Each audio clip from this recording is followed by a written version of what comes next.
පුරුදු වෙන්නලු එක විනාඩියක් ඉවසන්ට.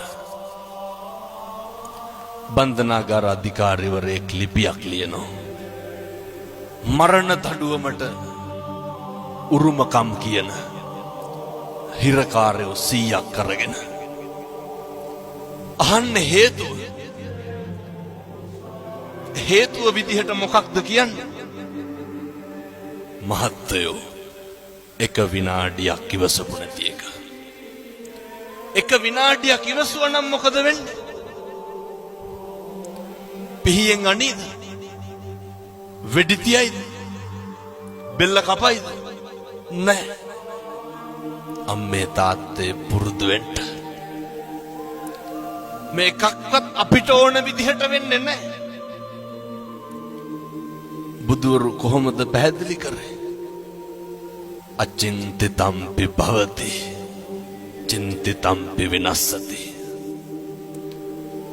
මේ ලෝකේ කවදාවත් හිතන දේ වෙන්නේ නැහැ. වෙන දේ හිතා ගන්නත් බෑ. එහෙම නෙමෙයිද? ඕක අපි දන්නවනේ. මොකක්ද අපි කියලා මේ ලෝකෙ වෙන්නේ? මේක හැම එකක්ම වෙනස් වෙනවා. නැද්ද? මොකක්ද වෙනස් වෙන්නේ නැත්තේ?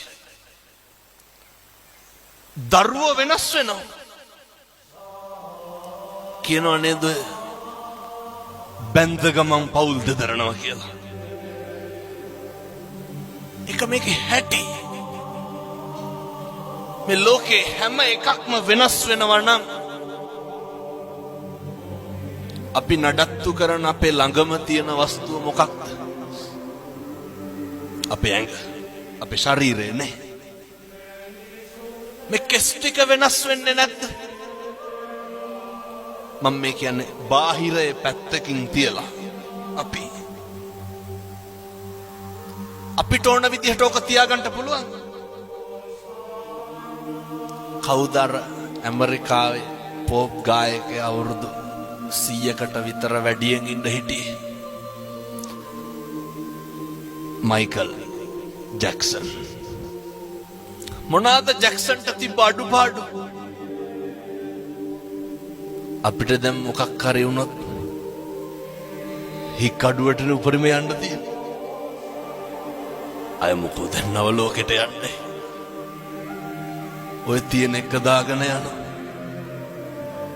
මයිකල් ජැක්සන්ට මොනවාද නොතිබ්බේ? ඇඟේ හැම කොටසක්ම ගබඩා කරලා තිබ්බනේ. දක්ෂ පක්ෂකම් තියෙන වෛද්‍යවරු 24 පැය සූදානම්ෙන් හිටියා. මරුනේ නැත්. අපි ගැන කවර කතාවද? කොරෝනා තිබ්බනේ නේ. මහරජා මරුනේ නැත්. මොකද සල්ලි නැතුවද? මංගල සමරවීර මහත්තයා දඩබ්බර සල්ලිකාරයෝ මරුනේ නැත්. ගම්වල අපිට තිබ්බේ දෙතුන් පාර හොදපු මාස්ක් එක විතරයි. කම්මං දල්හං කින්ති කරෝමි. කර්මය දැඩි වුණාම හැම එකක්ම මේක වෙනස් වෙනවා. මතක තියාගන්න. දල්ල කඩි කාලා මිනිස්සු මැරෙනවා, නයි කාලා බේරෙනවා. එහෙමයි. අපේ කියලා අපි තියාගෙන හිටපු අපේ මේ ශරීරය මේක දවසක් එනවා. අර බුදුහාමුදුරුවෝ ගන්නන්නේ මගේ නිකන් ටැග්ලයින් එක වගේ තියෙන්නේ අත්තාහි අත්තනෝ නැති.